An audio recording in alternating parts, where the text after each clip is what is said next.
I came home by surprise and heard my husband telling his friends that he kissed my best friend secretly at our wedding. They all laughed at me.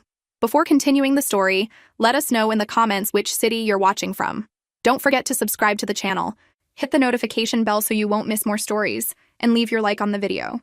I balanced the bakery box carefully as I fumbled for my keys, grinning at the thought of his face when he saw the cake. 3 layers, chocolate ganache, the works. I'd taken a half day off work, driven across town to that fancy bakery he loved, spent way too much money. But it was his birthday, and I wanted it to be perfect. The front door was unlocked. I frowned, pushing it open quietly. He must have come home early too. Then I heard it. Laughter. Male voices coming from the living room, loud and unrestrained. I recognized his laugh immediately, that deep rumble that used to make my stomach flip. Now it just made me pause in the hallway, uncertain. Man, I still can't believe she never noticed, someone said. It sounded like his college friend, the one who always drank too much at parties. Right? I mean, it's right there on the video, clear as day. Another voice, higher pitched. His cousin, maybe. My husband's voice cut through. What can I say? She was too busy playing perfect hostess to notice anything. They erupted into laughter again. Something cold settled in my chest. I set the cake box down on the console table, moving slowly, quietly. My feet knew the way through our house, avoiding the creaky floorboard near the kitchen, staying close to the wall. Through the archway, I could see the back of the couch, the glow of the TV reflecting off the walls. Play it again, someone urged. The part where you... Shh, wait, let me rewind. I stepped closer, pressing myself against the wall. On the screen, I saw myself in my wedding dress. White lace, sweetheart neckline, the dress I'd searched for over 6 months to find. I looked happy, radiant, clueless. The camera panned across the reception. There was the DJ booth, the buffet table with its ridiculous ice sculpture, guests dancing. Then it zoomed in on a corner of the venue, partially hidden by floral arrangements. My husband in his tuxedo, and my maid of honor, Becca, in that emerald green dress we'd spent hours picking out together. They were talking, standing close, too close. Then he leaned in, and she didn't pull away. It wasn't a cheek kiss. It wasn't a congratulatory hug that went wrong. His hand was on her waist, her fingers clutching his lapel, and their mouths were together for 1, 2, 3 seconds that seemed to stretch into eternity on that screen. Look at her in the background, one of them said, pointing. On the screen, I could see myself across the room, laughing with my aunt, completely oblivious to what was happening 20 feet away. She had no clue, my husband said, and I could hear the smile in his voice. Still doesn't. You think she ever watched the video? Nah. She watched it once right after the wedding, said it made her too emotional to watch again. Too many happy memories or whatever. He said it mockingly, and they all laughed. My hands were shaking. I pressed them flat against the wall, trying to steady myself. Becca, though, the cousin said. She was hot that night. Still is. Tell me about it, my husband replied. Sometimes I wonder, dude, you're married. Yeah. To someone who thinks folding my laundry is quality time. More laughter. My vision blurred. I couldn't tell if it was tears or rage or both. But hey, he continued, her dad keeps the bills paid, she keeps the house clean, and I get to do whatever I want. Not a bad setup. I stood there for what felt like hours, but was probably only seconds, watching them rewind and replay that moment over and over. Each replay felt like a fresh wound, the knife twisting deeper. Finally, I forced myself to move. I walked backward, retracing my steps through the hallway, past the abandoned cake box, out the front door. I sat in my car in the driveway, staring at the steering wheel. 3 years. We'd been married for 3 years, and on the day I'd promised forever to him, in front of everyone we loved, he'd kissed my best friend. And she'd let him. My phone buzzed. A text from him. Where are you? Thought you were coming home early. I stared at it. Through the windshield, I could see the living room window, could see the flicker of the TV screen. I picked up my phone and called my sister. When she answered, I couldn't speak for a moment. Hey, she said. What's wrong? Can you come over? My voice sounded strange, distant. I need you to come over right now. I'm on my way. I hung up. Then I got out of the car, grabbed the bakery box from the console table, and walked back to my car. The cake was still perfect, completely intact. I set it on the passenger seat and started the engine. I drove to the park 3 blocks away and sat there, engine running, air conditioning blasting even though it wasn't hot. My hands wouldn't stop shaking. My sister arrived in 15 minutes. She pulled up next to me, got out, and climbed into my passenger seat without a word, moving the cake box to the back. Talk to me, she said. I couldn't. Not yet. Instead, I pulled out my phone and opened the voice recording app. I need to go back. I need to record what they're saying. What? Why? Because no one will believe me otherwise. My voice sounded mechanical, detached. Because I need proof. She studied my face for a long moment, then nodded. Okay. Let's go. We drove back in silence. I parked on the street this time instead of the driveway. My sister stayed in the car while I approached the house alone, phone already recording in my pocket. The front door was still unlocked. I could hear them before I even stepped inside. They'd moved on from the wedding video, but the conversation hadn't improved. I'm just saying, man, you've got it pretty good, the college friend was saying. Nice house, everything paid for, and you don't have to do shit. Right? Her dad basically funds our whole life. The mortgage, the cars, even that vacation we took last year. All him. My husband sounded proud of this. And she doesn't even realize how much control I have. She thinks we're partners. What about Becca, though? The cousin again. You two still in touch? My breath caught. I pressed closer to the wall. Here and there, she texts sometimes. Nothing serious. Yet, someone said, and they all laughed.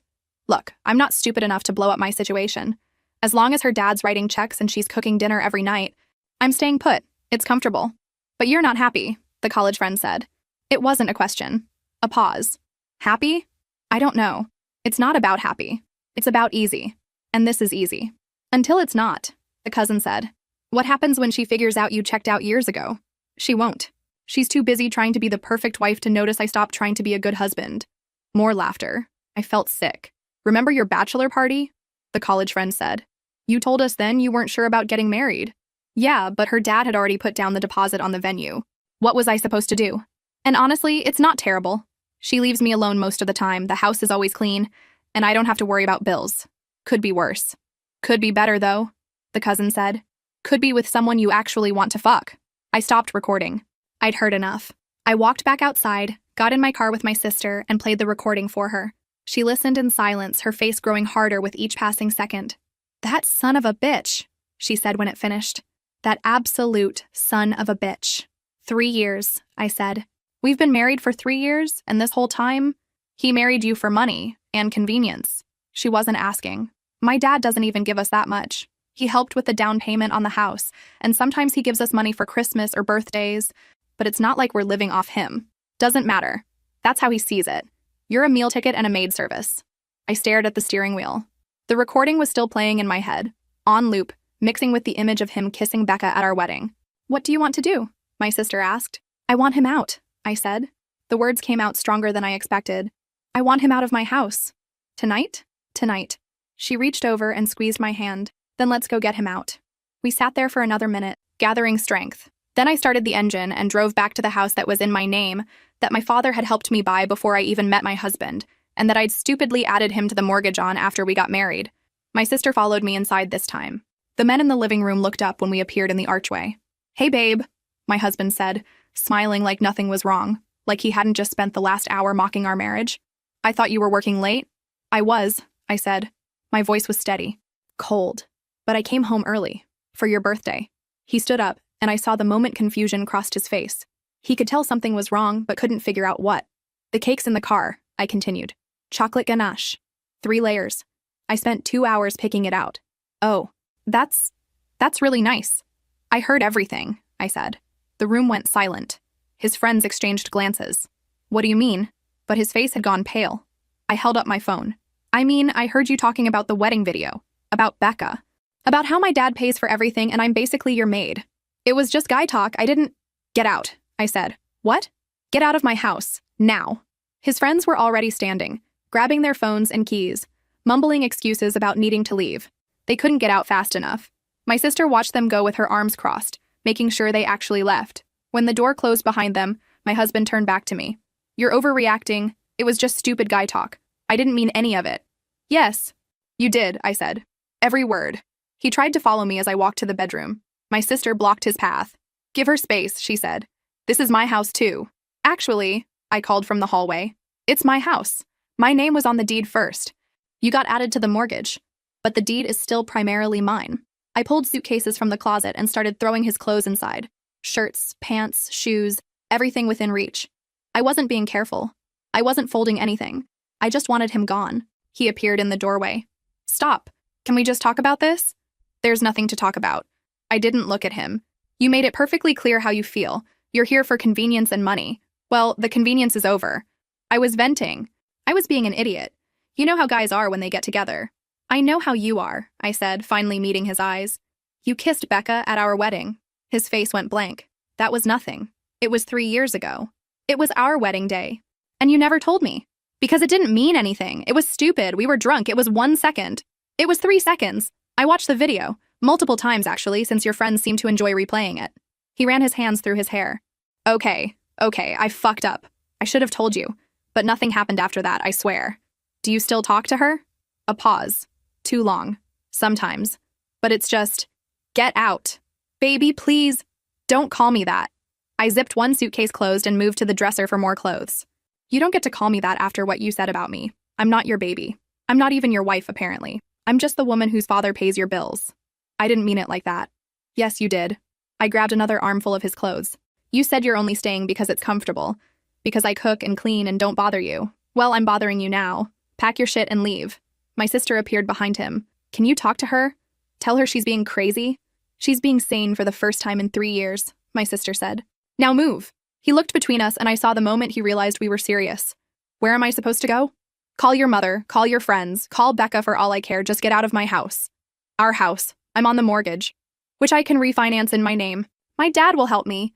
You know, the dad whose money you've been living off of? His jaw tightened. That's not fair. Fair? I laughed, but it came out harsh. You want to talk about fair? You've been pretending to be a good husband while mocking me behind my back. You kissed my best friend at our wedding. You just admitted you checked out years ago, and you think I'm being unfair? I made mistakes, okay? I'm sorry, but you can't just throw away 3 years of marriage over one bad day. This isn't about one bad day. This is about 3 years of lies. I dropped another suitcase at his feet.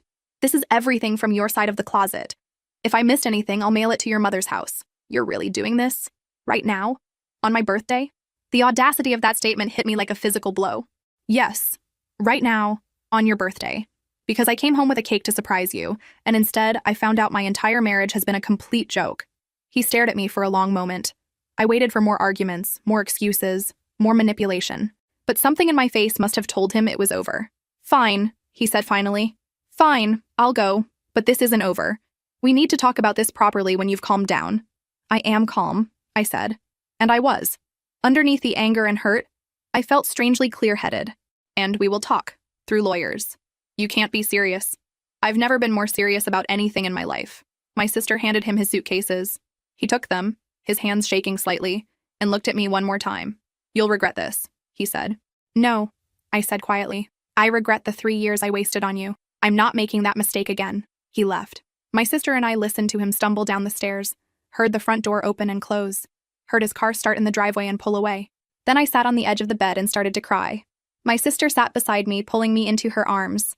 I sobbed into her shoulder, all the shock and pain finally breaking through. She didn't say anything. She just held me while I fell apart. When the tears finally slowed, she got up and came back with a box of tissues and a glass of water. Drink, she said. I did. My throat was raw. We need to call Dad, she said gently. And you need to call a lawyer.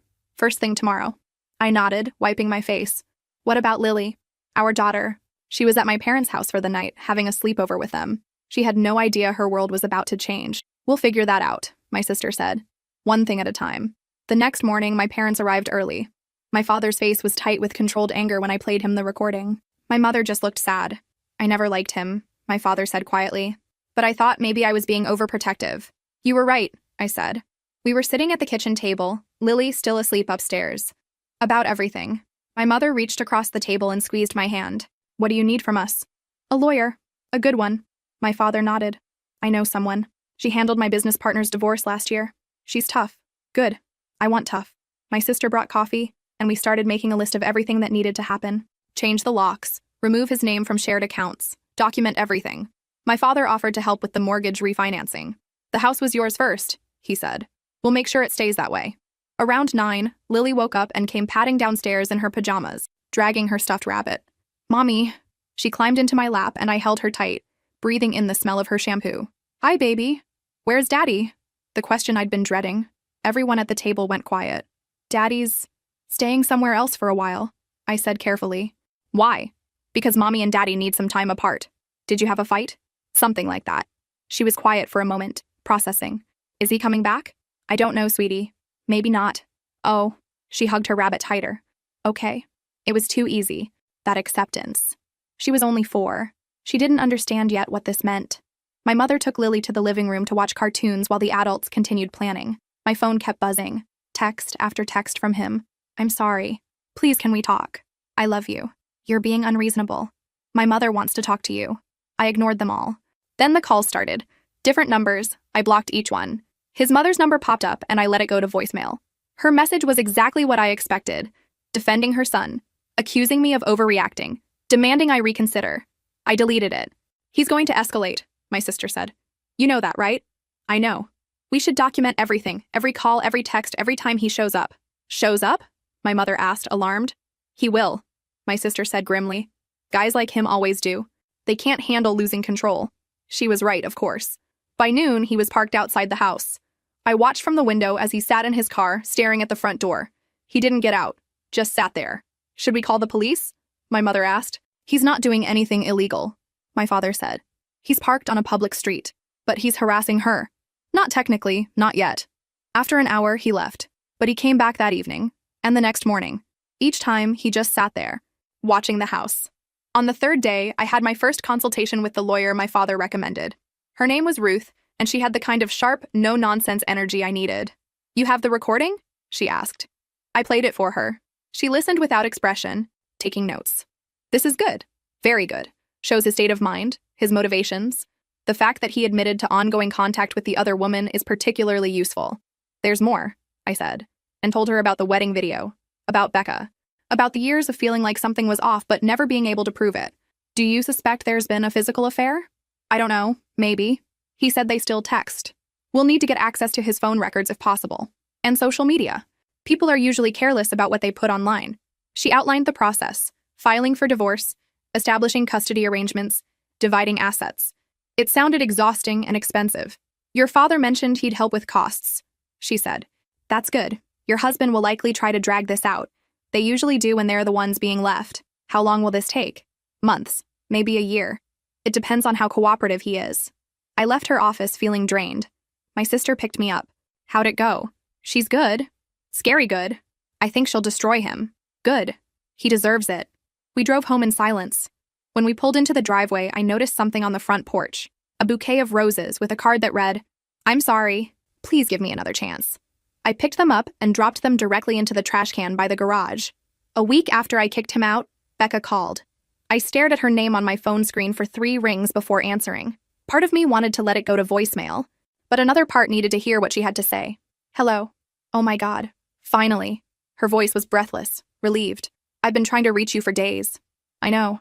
Listen, I heard what happened. He called me, completely distraught. I felt like I needed to check on you. The audacity. You felt like you needed to check on me. Yes, I know you must be going through a lot right now, and I just wanted to say that I'm here if you need to talk. I sat down on the couch, phone pressed to my ear, trying to process this. Becca, I saw the wedding video. Silence. The kiss, I continued, at my wedding, with my husband. That was... She took a breath. That was a mistake. We were drunk. It didn't mean anything. Everyone keeps saying that. But you know what? I don't believe it anymore. It's the truth. Is it? Because he said you two still text, that you're still in touch. Another pause. Longer this time. We're friends, that's all. Friends don't kiss at their friend's wedding. It was 3 years ago. Are you really going to hold one stupid mistake against me for the rest of our lives? One stupid mistake? Becca, you were my maid of honor. You stood next to me at that altar. You gave a toast about how perfect we were together. And the whole time, you'd just finished kissing my husband in a corner of the venue. I know how it looks, but how long have you been sleeping with him? The words came out before I'd fully formed the thought. But once they were out there, hanging in the air between us, I knew. I just knew. What? We're not. Don't lie to me. Not anymore. I swear we're not together. We're just friends. Does your fiancé know you're just friends with my husband? I heard her breath catch. That's not fair. Fair? You want to talk to me about what's fair? Look, I called because I care about you. I wanted to make sure you're okay. No, I said slowly. You called because he asked you to. He's probably sitting right there, isn't he? Telling you what to say? He's not. Put him on speaker. I know he can hear me. Jesus Christ. I heard his voice in the background. Muffled, but definitely his. Just hang up. Is he at your place, Becca? Your place that you share with your fiancé? He needed somewhere to stay. His mother's place is too far from work. So you took him in. How generous of you. You threw him out. What was he supposed to do? Not be a lying, cheating piece of shit would have been a good start. You're being unreasonable. He made mistakes. But so have you. You pushed him away. You were always so focused on being perfect. Stop, I said. My voice came out cold, controlled. Just stop. How long, Becca? How long have you been fucking my husband? I heard him say something sharp in the background. Then Becca's voice, quieter now. This isn't what you think. Then tell me what to think. Because from where I'm sitting, it looks like my best friend and my husband have been having an affair, possibly since before we even got married. It's not like that. Then what's it like? She was crying now. I could hear it in her voice. I never meant to hurt you. Neither of us did. And there it was. The confession I'd been waiting for. How long? I asked again. 2 years, she whispered. A little over 2 years. 2 years. While I was pregnant with Lily. While I was home alone with a newborn. Exhausted and overwhelmed. While I was making dinners and folding laundry and trying to be a good wife and mother. They were together. Does your fiancé know? No, and you can't tell him. Please. Why not? He deserves to know the truth. Because it would destroy him. And it's over now anyway. We ended it. When? Last week. When you kicked him out. We both agreed it was wrong, that we needed to stop. You ended a 2-year affair last week because I finally caught on. How noble. I know you're angry. I'm past angry. Becca, I'm somewhere else entirely. Somewhere cold and clear where I can see exactly what you are. What he is. And what you've both done to me. I'm sorry. She was sobbing now. I'm so sorry. I never wanted this to happen. It happened. No, you chose this. Both of you. Every single day for 2 years, you chose to betray me. I hung up. My hands were shaking, but not from sadness. From rage. Pure, crystalline rage. I immediately opened my contacts and found what I was looking for. The number for Becca's fiancé. We'd met a few times at parties, exchanged pleasantries. He seemed like a decent guy. He deserved to know. But my hand hovered over the call button. Was this revenge? Was I doing this to hurt her the way she'd hurt me? Or was I doing it because it was the right thing to do? Maybe both. And maybe that was okay. I pressed call. He answered on the second ring. Hello? Hi. We met at Becca's birthday party last year. I was married to her friend. Oh yeah. Hi. Is everything okay? No, I said. No, it's not. And I think you deserve to know why. His name was Tom. Over the next hour, I told him everything. The wedding video, the recording, the phone call with Becca, the confession. He was quiet for most of it, only asking a few clarifying questions. When I finished, there was a long silence. I need to check something, he said finally. Can I call you back? Of course. He hung up. I sat on my couch staring at the wall, wondering if I'd just made everything worse. But no, he deserved to know. Just like I'd deserved to know. My sister came downstairs. Was that him? No. Becca's fiancé. I told him about the affair. Her eyes widened.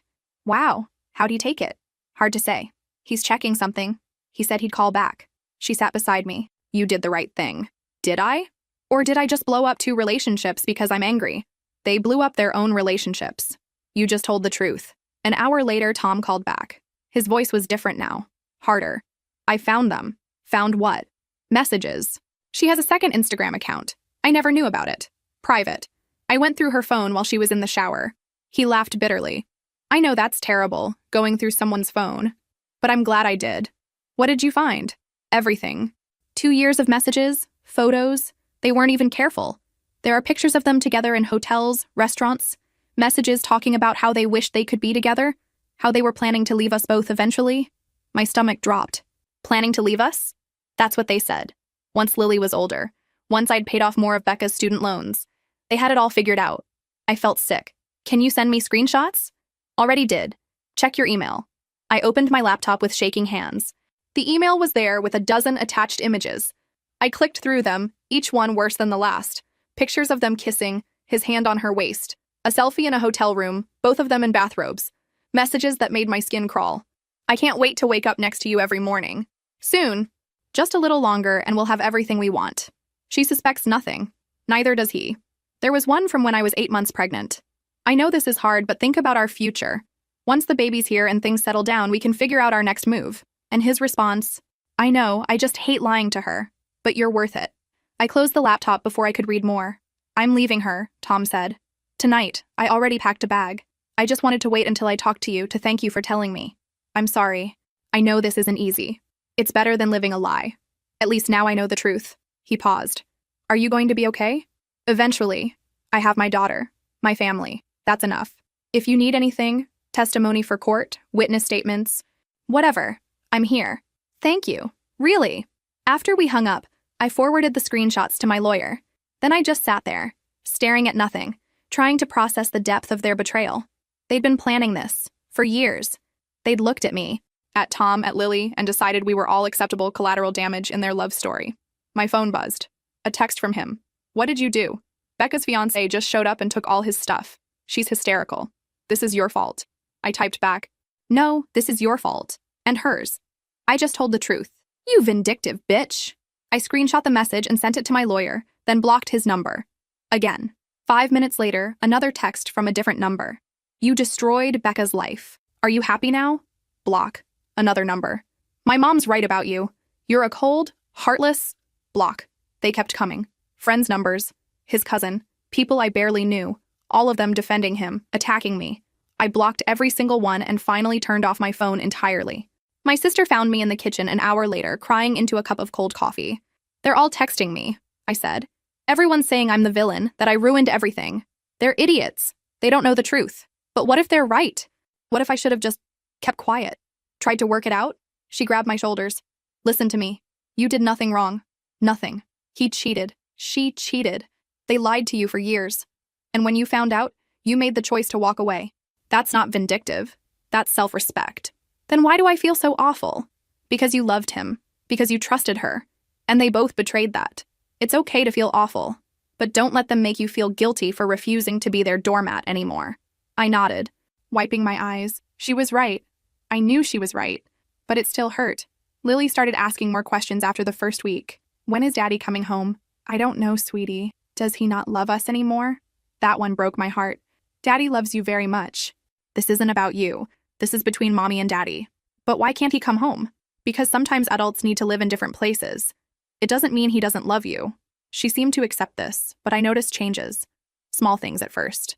She became more clingy, following me from room to room. She had trouble sleeping, waking up in the middle of the night crying. I'd find her in the hallway, standing in the dark. Bad dream? I'd ask. She'd nod and climb into bed with me, curling into my side like she used to when she was smaller. Her preschool teacher called me in for a meeting 2 weeks after he moved out. We've noticed some behavioral changes, she said gently. We were sitting in tiny chairs meant for 4-year-olds, surrounded by finger paintings and alphabet posters. Lily's been more aggressive with the other children. Yesterday, she pushed another little girl off the swing. She pushed someone? Yes. And when I asked her why, she said the girl was being mean, but the other teachers and I didn't see any conflict before the push. She just did it. I felt a wave of guilt. We're going through a separation, her father and I. I'm sure that's affecting her. The teacher nodded sympathetically. That makes sense. These situations are always hard on children. Has she talked to anyone about it? A counselor, maybe? Not yet, but I'll look into it. That might help. And in the meantime, we'll keep an eye on her here. Try to give her some extra support. That night, I sat Lily down for a talk. Your teacher said you pushed another girl today. She looked down at her hands. She was being mean. What did she do? She said her daddy takes her to the park every day. And I said my daddy doesn't live with us anymore, and she laughed. Oh, that wasn't nice of her to laugh. So I pushed her. I understand why you were upset. But pushing isn't okay. Even when people aren't nice to us. Why doesn't Daddy live with us anymore? We'd been over this, but she needed to hear it again. And again.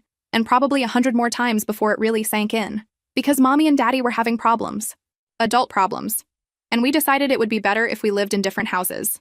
Was it because of me? My heart clenched. No, baby, not at all. This has nothing to do with you. Did I do something bad? No. You're perfect. This is about Mommy and Daddy. Not about you. She was quiet for a moment. Does Daddy still want to see me? Yes. Of course he does. The truth was, I didn't know. He'd been so focused on harassing me, on trying to manipulate me into taking him back, that he'd barely mentioned Lily. No requests to see her, no asking how she was doing, just text after text about how unfair I was being, how I was ruining his life. But I couldn't tell Lily that. Not yet. When can I see him? Soon. We're working it out. That seemed to satisfy her, at least for now. But as the days went on, I saw more changes. She stopped playing with her favorite toys. She picked at her food. One morning, I found her sitting in the closet, hugging her stuffed rabbit. What are you doing in here? Hiding. From what? I don't know. I pulled her out and held her. She felt so small, so fragile. This was my fault. Not the separation, that was necessary. But the timing, the way it happened, the chaos. I'd been so focused on my own pain that I hadn't fully considered how this would affect her. That afternoon, I called a child therapist. The earliest appointment was in 2 weeks. Meanwhile, he started using Lily as a weapon. Text messages. She must miss me so much. You're keeping me from my daughter. I want to see Lily. You can't keep her from me. My lawyer says I have rights. You're violating them. I forwarded everything to my lawyer, who responded with a calm, measured email. Don't engage. Document everything. We'll address custody in court. But it was hard not to engage when he showed up at Lily's preschool one afternoon, trying to pick her up. The director called me immediately. Your husband is here. He's saying he has the right to take Lily home. My blood ran cold. Don't let him. I'm on my way. I got there in 10 minutes, breaking probably half a dozen traffic laws. He was in the office, arguing with the director. I'm her father. You can't keep me from her. We need to follow the proper procedures, the director said firmly. Only authorized guardians can pick up children. I'm authorized. I'm on the list. Actually, I said from the doorway, I had him removed from the list yesterday. He spun around. You can't do that. I can. And I did. You're not taking her anywhere without a court order. His face went red. You're poisoning her against me. You're using our daughter as a pawn. I'm protecting her. There's a difference. The director stepped between us.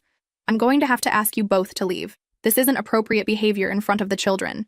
I just want to see my daughter, he said, and his voice cracked. For a moment, he almost sounded sincere. Almost. Then go through the proper channels, I said. Get a lawyer. File for custody. But you're not showing up here and taking her without warning. He left, but not before shouting loud enough for half the school to hear. This isn't over! I knew it wasn't. It was just beginning. The harassment escalated after the preschool incident. He started showing up everywhere. At the grocery store when I was shopping. In the parking lot when I left work.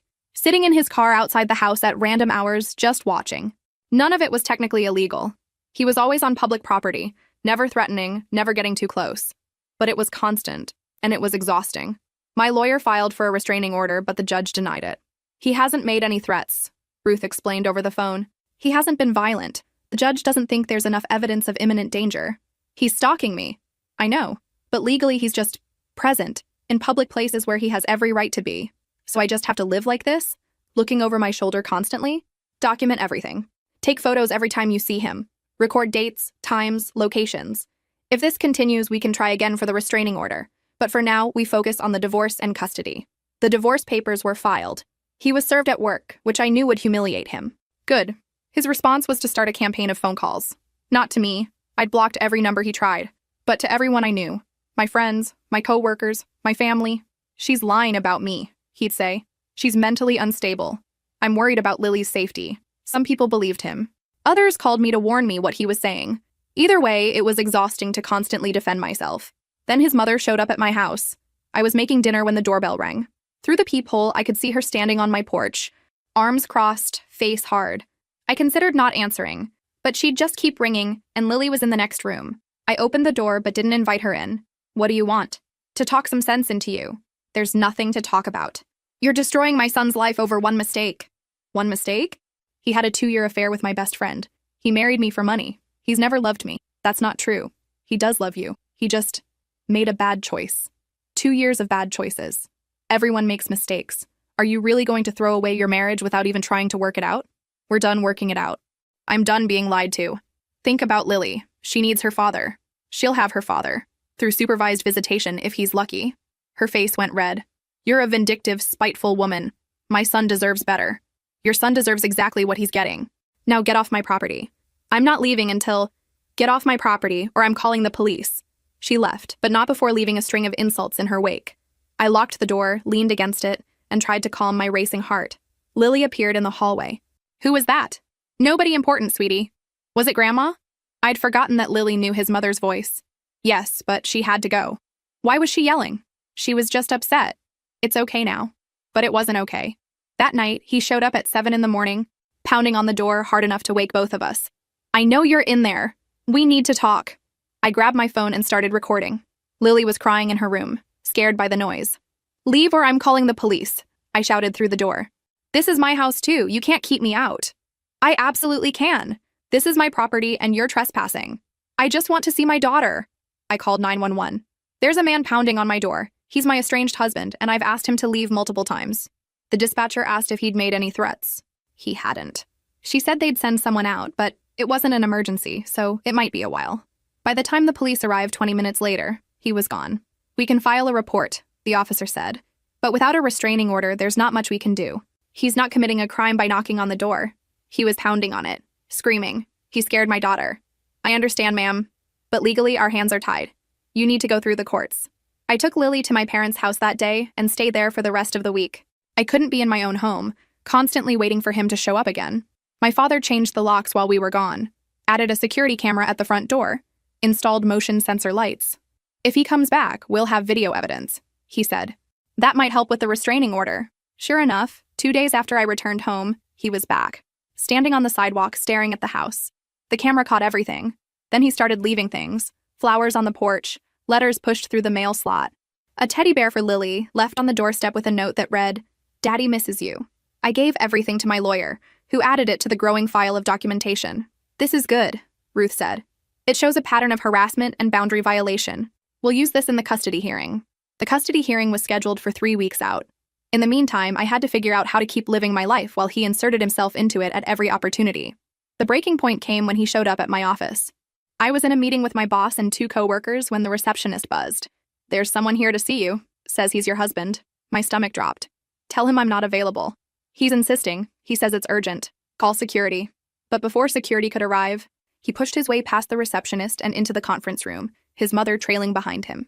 "We need to talk," he said, holding up his phone. "I have something you need to hear." My boss stood. "Sir, you can't be here. This is a private meeting. I'm her husband. We need to talk." "I'm calling security," my boss said, reaching for the phone. "Wait, just listen." He pressed play on his phone, and his own voice filled the room, sobbing. Actually sobbing. "I'm sorry. I'm so sorry. I know I messed up. I know I hurt you. But please, please give me another chance. I love you. I've always loved you. I can't live without you." It was a recording he'd made of himself crying, a manipulation tactic, and he was playing it in front of my coworkers. I felt my face burn with humiliation. Security arrived and escorted him out. His mother followed, shouting about how I was ruining him, how I was heartless. My boss looked at me with concern. "Are you okay?" "I'm so sorry. I didn't know he'd—" "Don't apologize. This isn't your fault." She paused. "Do you need to take the rest of the day?" I wanted to say no, to push through, to prove I could handle it. But the truth was, I couldn't. Not right then. "Yes. Thank you." I drove home in a daze. My phone was ringing constantly, him, from different numbers. His mother, his friends. I turned it off completely. When I got home, there was a letter from his lawyer tucked into the mail slot. I opened it with shaking hands. He was suing me for custody, 50-50 split, and he was demanding spousal support. The audacity of it took my breath away. After everything he'd done, the cheating, the lying, the harassment, he wanted me to pay him. I forwarded it to Ruth, who called me back within an hour. "This is a Hail Mary," she said. "He knows he's losing, so he's throwing everything at the wall to see what sticks. Can he actually get custody? Not 50-50. Not after everything we've documented, but he might get supervised visitation. And the spousal support? That's laughable. He makes decent money. You make slightly more, but not enough to justify support. And given his behavior, no judge is going to award that. So this is just to scare me?" "Exactly. He wants you to panic and give in to some compromise. Don't. We're going to court, and we're going to win." I wanted to believe her, but I was so tired. Tired of fighting, tired of looking over my shoulder, tired of explaining to Lily why Daddy couldn't come home. That night, Lily crawled into bed with me again. "Mommy, are you sad?" "A little bit, baby." "Is it because of Daddy?" "Yes. I'm sad too." I held her close. "I know, but it's going to get better, I promise." I just hoped I was right. Tom posted about the affair 3 days before the custody hearing. I didn't see it at first. I'd been avoiding social media, too exhausted to deal with the constant drama. But my sister called me at 8 in the morning, her voice urgent. "Have you seen it?" "Seen what?" "Tom's post. It's everywhere." I opened my laptop and went to his profile. The post was long, detailed, and devastating. After months of suspicion and gaslighting, I finally have proof. My fiancé has been having an affair for 2 years with her best friend's husband. I trusted her completely. I was planning to spend my life with her. Instead, I discovered she's been lying to me every single day, planning a future with someone else while using me to pay off her student loans. I'm sharing this not for sympathy, but because I believe people deserve to know the truth about who they're dealing with. Attached are screenshots of their messages, showing the depth and duration of this betrayal. The screenshots were all there. The hotel photos, the planning messages, the conversations about leaving us both. Everything. The post had been shared hundreds of times already. Comments flooded in, most of them supportive of Tom, condemning Becca and my husband. My phone started ringing. Friends who'd seen it, family members, people I hadn't talked to in years, all reaching out to say they'd seen the post. They couldn't believe it. They were so sorry. I felt violated all over again. Not because Tom had posted it. He had every right to tell his story. But because now my private pain was public knowledge. Everyone knew. Everyone was talking about it. My husband's social media accounts disappeared within an hour. Deleted entirely. Becca's went private, but not before people screenshot her last few public posts and circulated them with commentary. My sister came over with coffee and pastries. How are you holding up? I don't know. Part of me is glad it's out there. But part of me just wants to hide. You have nothing to hide. You didn't do anything wrong. I know. But everyone's going to be looking at me differently now. At work, at the store, everywhere. I'm going to be that woman whose husband cheated with her best friend. Better than being the woman who stayed with him despite knowing. She had a point. By noon, the post had gone viral. Local news sites picked it up. A relationship blogger wrote an entire article analyzing the messages. People were messaging me directly, strangers offering support or asking for my side of the story. I ignored all of it. Ruth called that afternoon. Have you seen the social media post? Yes. This is actually good for us. It establishes a public record of the affair, which supports our custody case. It also shows community awareness of his behavior. Will the judge care about social media? Judges are people too. And while they won't make decisions based on Facebook posts, it does establish context. It shows this isn't just your word against his. Other people know about the affair now. There's documentation. The next 2 days were a blur of phone calls, messages, and unwanted attention. People I'd gone to high school with were commenting on the situation. Coworkers were extra gentle with me, tiptoeing around like I might break. My husband tried to call from his mother's phone. I didn't answer. He sent an email. You did this. You told Tom everything, and now he's destroyed both our lives. I hope you're happy. I forwarded it to Ruth without responding. Becca sent a message too. I can't believe you told him. You ruined everything. I've lost my job, my friends, my reputation. Was it worth it? Was your revenge worth destroying my entire life? I blocked her. The truth was, I didn't feel triumphant. I didn't feel vindicated. I just felt tired. The day before the hearing, my father took me out for coffee. How are you really doing? He asked. Honestly, I don't know. Everything feels surreal. Like this is happening to someone else and I'm just watching. That's shock. It'll pass. Will it? Because right now I can't imagine feeling normal again. You will. It takes time. But you're strong. Stronger than you think. I don't feel strong. I feel like I'm barely holding it together. That's what strength looks like sometimes. Just getting through the day, keeping Lily safe and happy, fighting for what you deserve. That's all strength. I wanted to believe him. That night, I went through all the documentation one more time with Ruth. The recordings, the messages Tom had found, the security camera footage of him banging on my door, the incident reports from the preschool and my workplace. We have a solid case, Ruth said. Infidelity, harassment, boundary violations, concerning behavior around the child. The judge will see all of this. What if he doesn't? What if the judge thinks I'm being vindictive? Then we appeal. But I don't think that'll happen. You've been calm, measured, and focused on Lily's well-being throughout this. He's been erratic and aggressive. The contrast is clear. I slept terribly that night, running through every possible scenario in my head. What if I said the wrong thing? What if the judge didn't believe me? What if he got joint custody and I had to share Lily with him every week? By morning, I was exhausted but determined. I put on my best professional outfit, did my hair and makeup carefully, and tried to look like someone who had their life together, even if I didn't feel like it. My parents met me at the courthouse. My sister couldn't come. Someone needed to watch Lily, but she texted me every 5 minutes with encouragement. You've got this. He's an asshole and everyone knows it. The judge will see through his bullshit. I'm proud of you. I held on to those messages like a lifeline as I walked into the courtroom, ready to fight for my daughter and my future. I ran into Becca at the grocery store 2 days after the hearing. I was pushing my cart through the produce section, Lily sitting in the front seat chattering about the different colors of apples, when I saw her at the end of the aisle. She saw me at the same moment.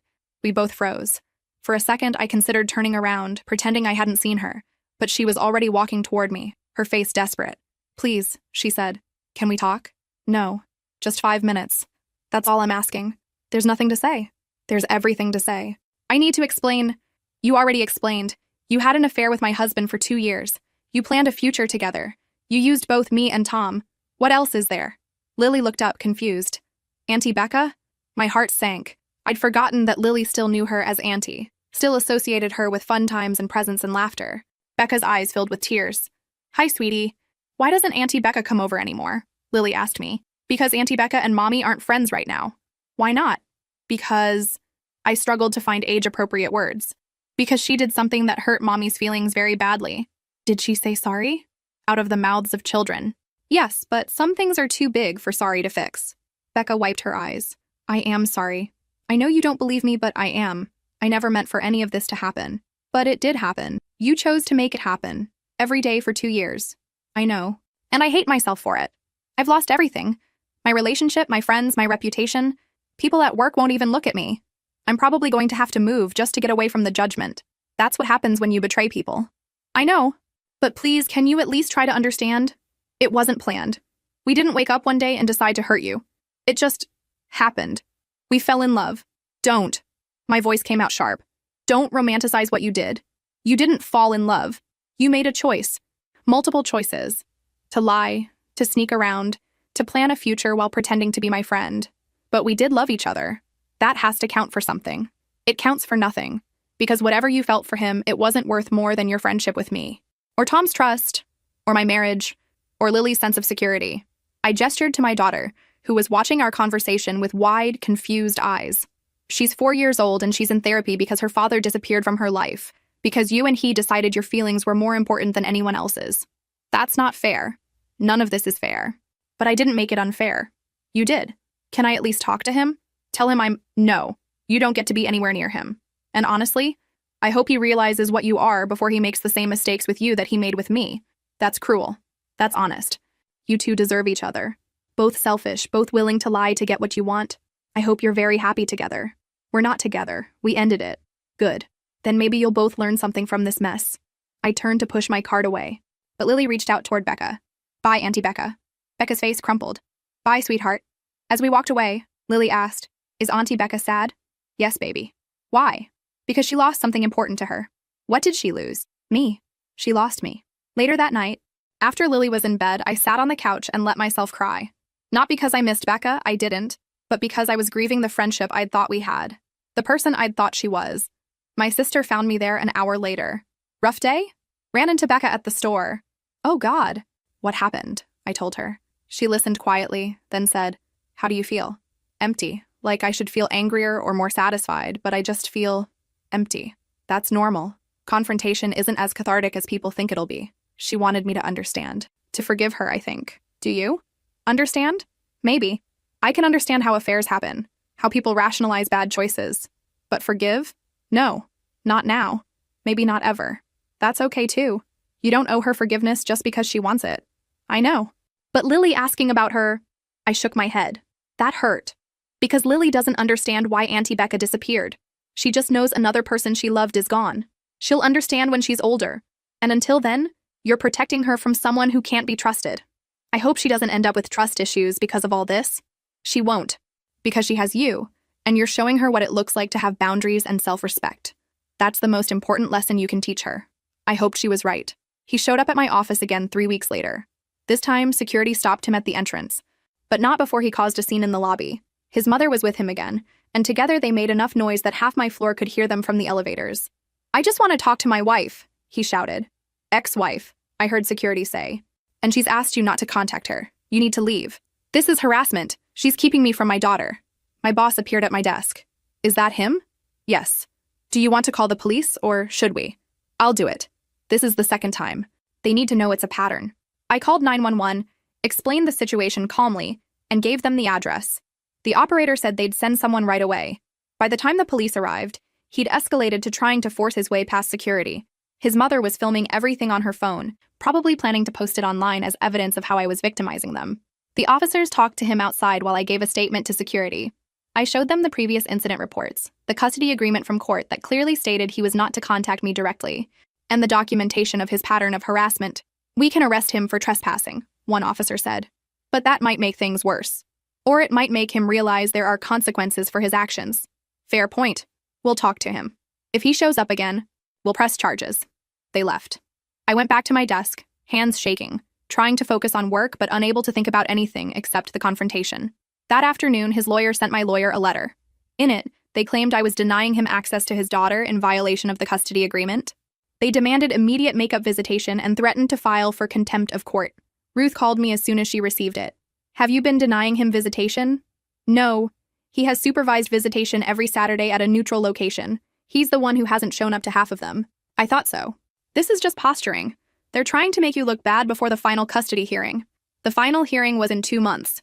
That's when the judge would make permanent decisions about custody, support, and the divorce itself. What do? We document his no-shows. Get statements from the supervisor. Show that you've been compliant with every court order while he's been erratic and non-compliant.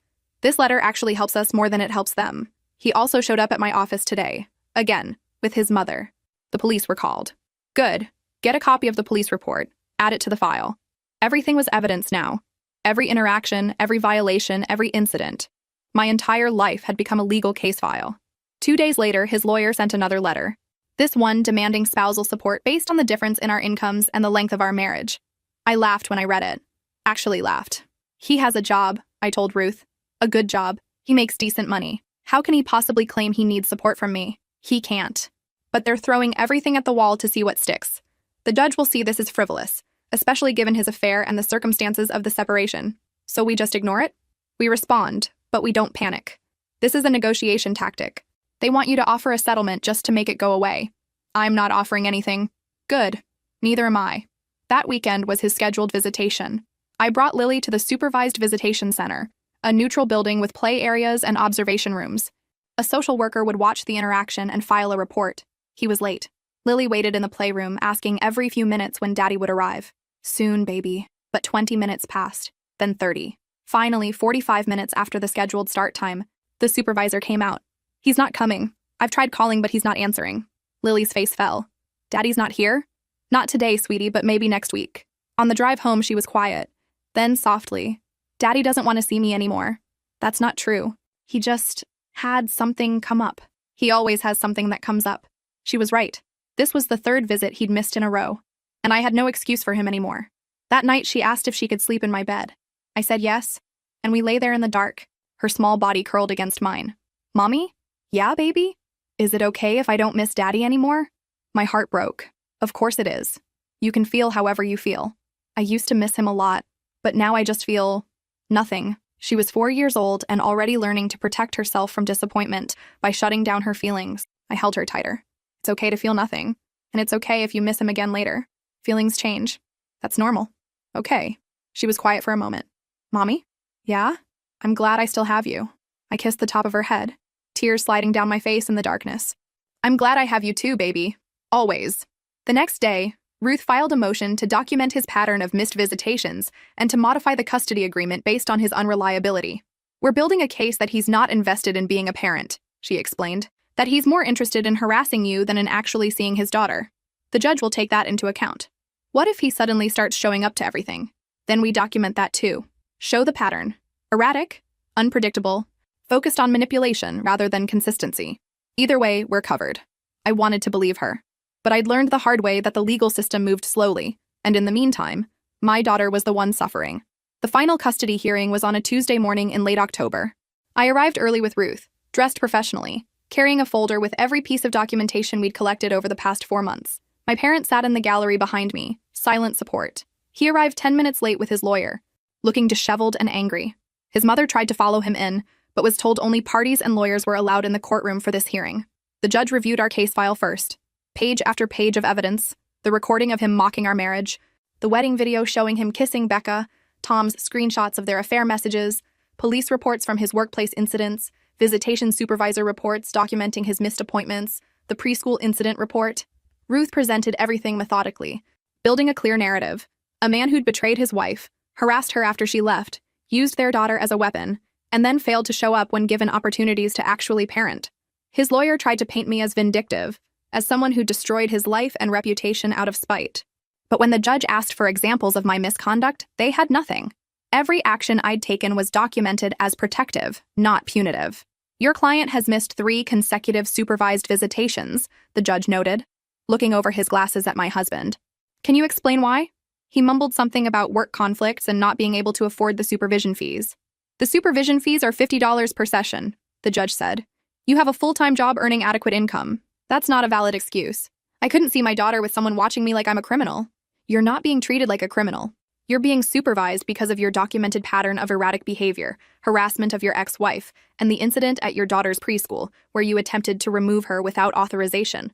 That's my daughter. I have rights.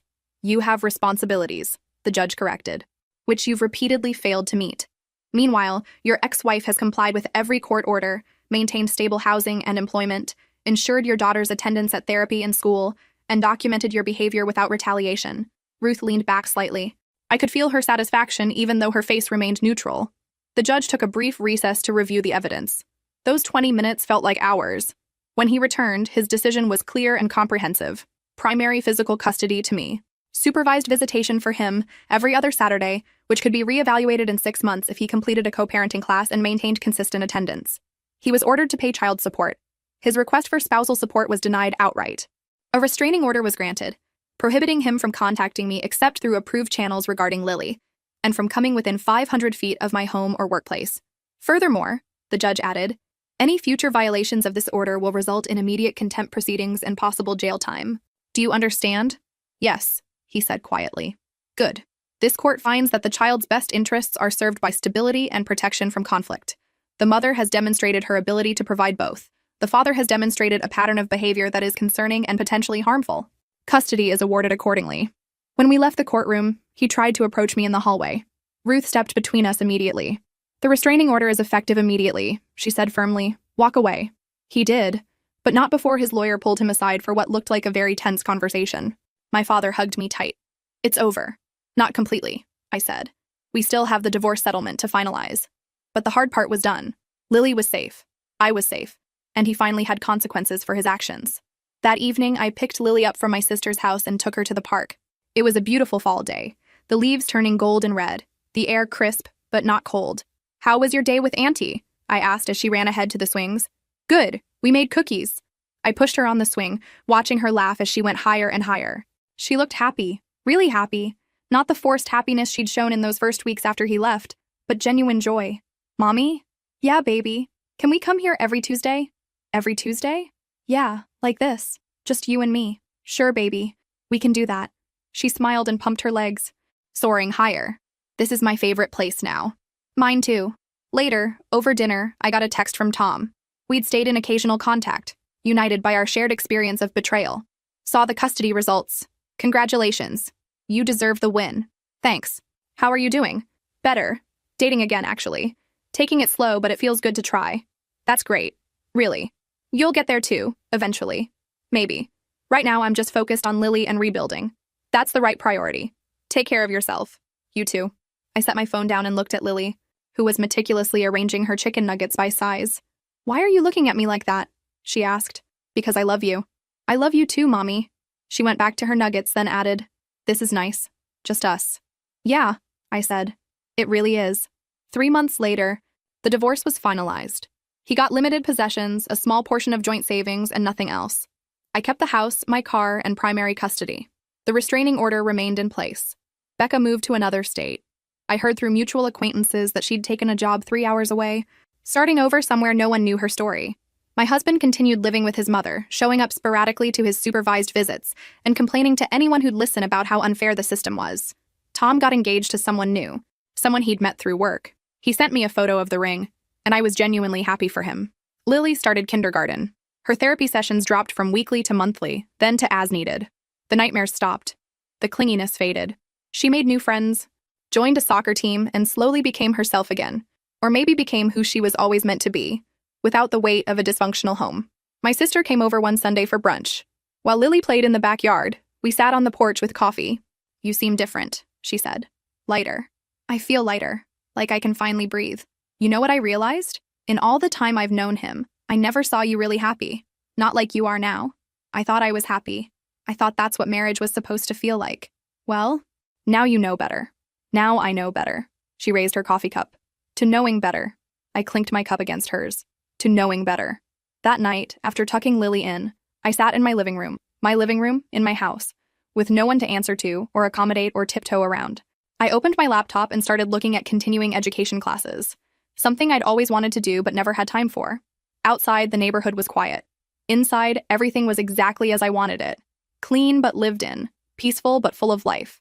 Mine. The cake I'd bought that day, the one I'd set on the passenger seat before discovering his betrayal, had long since been thrown away. But the life I was building now was sweeter than any cake could ever be. Lily called from her room. Mommy, can you check for monsters? I smiled and got up. Coming, baby. As I walked down the hallway toward her room, I realized this was it. This was happiness. Not perfection, not a fairy tale, not the life I'd imagined when I said I do 3 years ago. But it was real, it was mine, and it was enough.